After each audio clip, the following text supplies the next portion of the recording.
If you're feeling like a lump on a log, or meaner than a junkyard dog, you've got questions, well I do too. Come on and join the solution revolution. There's answers for me and you. Yeah, there's answers that we can use. Come on and join the solution revolution.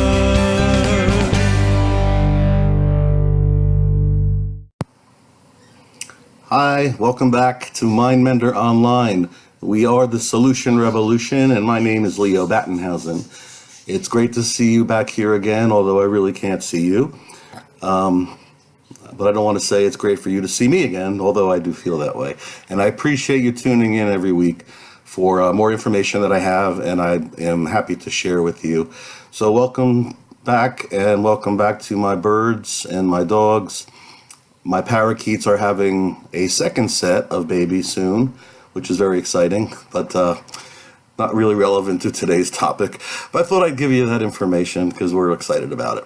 Anyway, I'm here. I want to talk today about ADHD, or what that stands for is Attention Deficit Hyperactivity Disorder. I think ADHD stands for a dumb, hyped up diagnosis. But that's my opinion. And, I just cringe when I get calls from people that want to bring their kids in to see me for ADHD issues. It just puts a little wrench in my stomach, because I really don't think we can treat much with the child. We have to treat the parents of these kids more so than the child. But I did come up with some very interesting information. And last week, I was on my segment of Morning Air on Relevant Radio last Thursday morning, and the calls we got were just flying in. I think we are going to revisit this topic next week on Tuesday because of the overwhelming response. And many people are calling about their children or themselves having what they believe to be ADHD. But the majority of the callers were really in disagreement with the diagnosis, which I am as well. This country is overflowing with kids with ADHD or ADD, and I just don't understand where this came from. Nothing has changed. Well, maybe it has in the oxygen supplies or food supplies or, influences of our children. I think that's mainly where it's coming from. I think it's coming from lack of education in parenting. And I will get to why I believe that, but nothing has changed with children. And years ago, we called these kids hyper, and or they just have a difficult time concentrating. There was no medications involved or running to doctors and giving them these labels, which can ultimately affect the kid's sense of self-esteem and sense of self-worth. If they're taking pills, they don't want to take these pills. And I think I talked last week about this new pill that's come out, this gummy, yummy, orange-flavored nonsense to entice the kids to take pills in order to make life easier for the parents. And that's really all I believe it does. Let me get into this. It's interesting. In this country, I think at least 9% of school-age children have been diagnosed with ADHD and are taking pharmaceutical medications for the same, 9%. Now, how does this happen here when in France, the percentage of kids diagnosed and medicated for ADHD is less than 0.5%? 0.5 versus 9%. That's a huge difference. Are things different in France than they are here? Well, they are, when it comes to parenting and their view of ADHD and what it truly is. So how does this epidemic start? What are we doing? And I think it's just an easy way out for us to give it medication and try to quiet the kids down. We don't give our kids pills for ADHD on weekends or during school vacations or summer vacations. Why? Because they're free to do what they want to do. They can move around, they can play, they can be more active. And perhaps that's just how they are and how they think. And I'm going to tell you a story about one of those people that you might not have heard about. But first, is this ADHD a biological, neurological disorder? Well, it depends on where you live. In the United States, we would say, oh, yes, it is biological neurological disorder. But in France, they say, no, it is not. So what's the difference? The preferred treatment is the difference for ADHD. In France, they view ADHD as a medical condition that has psychosocial and situational causes. So instead of treating children's focusing and behavioral problems with drugs, they look at what the kids are doing with themselves as people. All right. And also in France, much different than here, from the time the children are born in France, French parents provide them with a firm cadre. Cadre, C-A-D-R-E. That word means frame or structure. Okay, children are not allowed, for example, to snack between meals or whenever they want. Meal times are at 4 specific times of the day. I'm reading this here. French children learn to wait patiently for meals rather than eating snack foods whenever they feel like it. French babies, too, are expected to conform to limits set by parents, and not by their crying selves. French parents let their babies cry it out for no more than a few minutes, of course, if they are not sleeping through the night at the age of 4 months.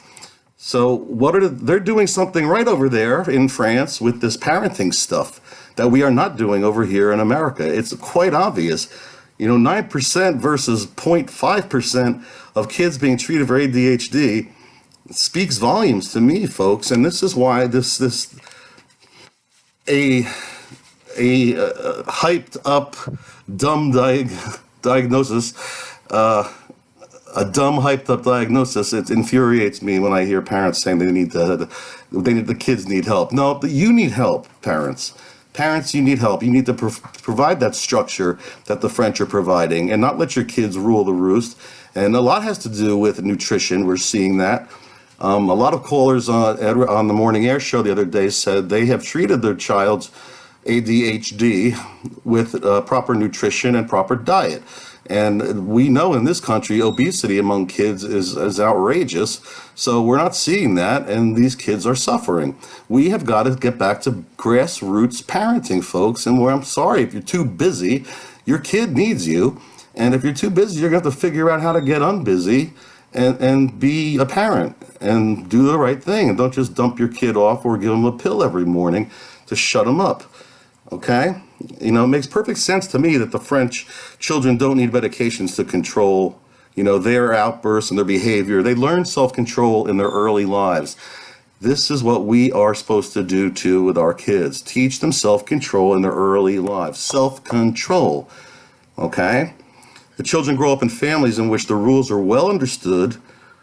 There's a clear family hierarchy that they respect. And it's firmly in place. In French families, the parents are firmly in charge of their kids. They are in charge of their kids. Instead of in America, in family style, the kids are often in charge of the parents. And this is simply not working, as we see. And it's not working for a variety of reasons, not just with ADD or ADHD.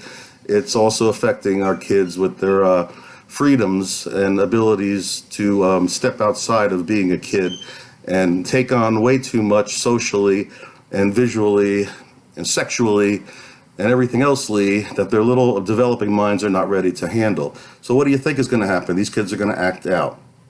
So we need to really focus back and get back into doing our job as parents if you want to have kids. Or if you're not going to do it, don't have kids. Okay, that's the other thing. The kids are not just like this little commodity, this little thing, like you're going out to buy a car. I want a child. You don't have no idea what that involves. And that's what gets me. People that should have kids don't, and people that shouldn't do in a lot of cases. And I'm not saying everybody, because there are good parents out there. Please don't get me wrong. And I commend you. But I want to tell you a story about a woman you may have not heard of. I have not heard of her. I heard about her on the Morning Air show the other day on Relevant Radio, and I had to do some research because I was just amazed at the story, but it makes perfect sense to me. Have you ever heard of Gillian Lynn? Gillian Lynn. Now, this was some time ago. Gillian Lynn was born in I believe in England.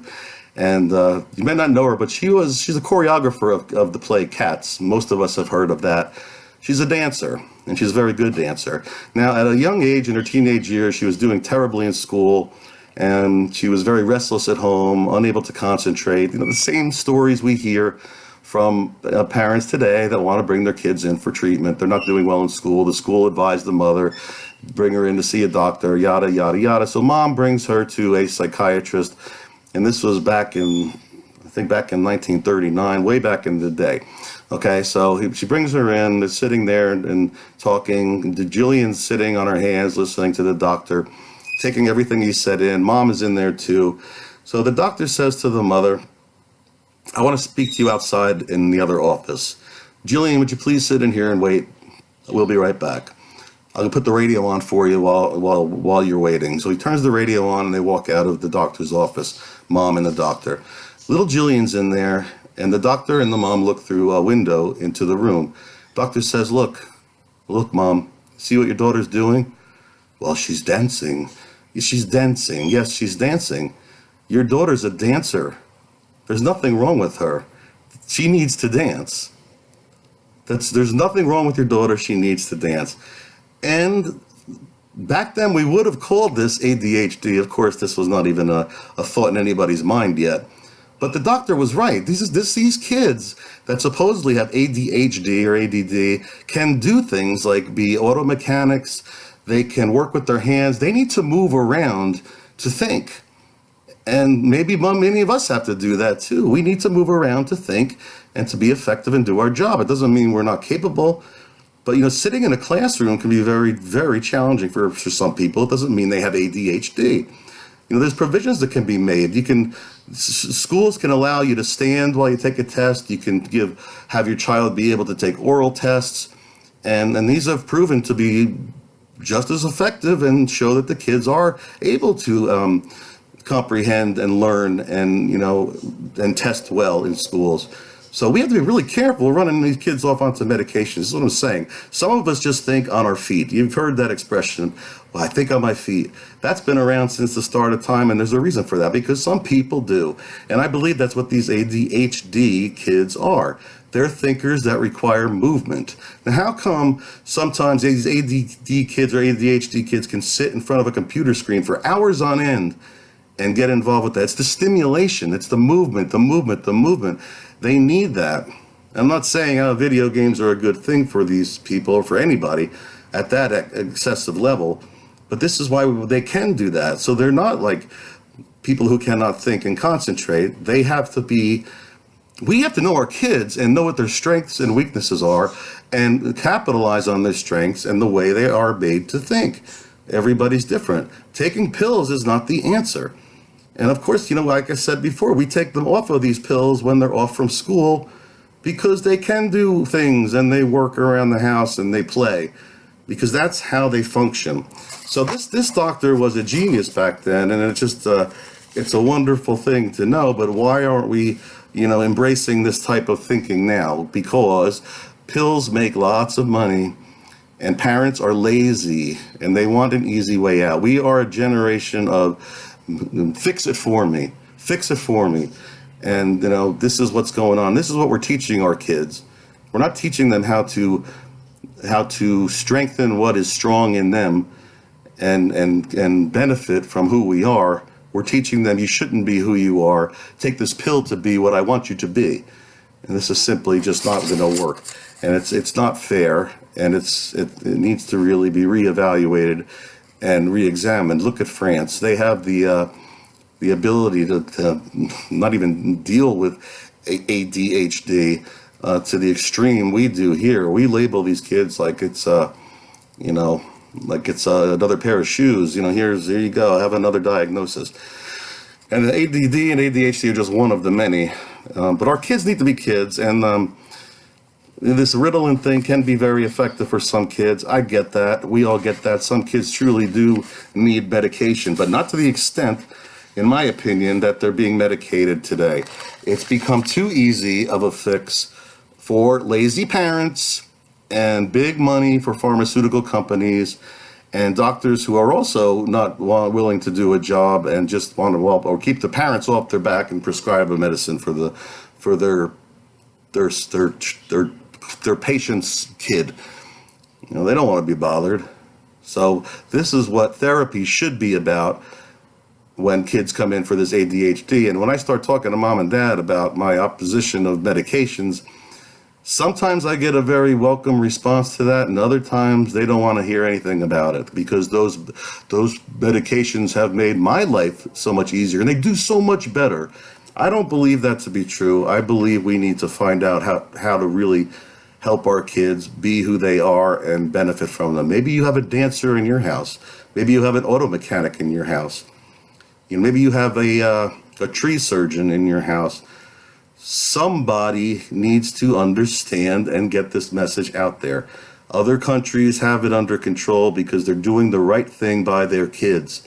They don't have these problems. And they don't have these children that are out of control. They know self-control, and they take it with them, and they learn it from a young age. That's what we need to do with our children here today, now. So please call me or not, text me rather, email me. Don't call me. Email me at mindmenderonline.com. mindmenderonline.com. You can catch me there. If you like this YouTube presentation along with my others, Mindmender Online, please subscribe. You'll be notified when new ones come up. I do appreciate you being here and tuning in every week. I'm trying to grow this thing and get people on board so we all can become better thinkers and more resourceful for ourselves and for our children and for our worlds around us. We are the solution revolution. We are the ones who are going to provide solutions to this very, very screwy world we live in.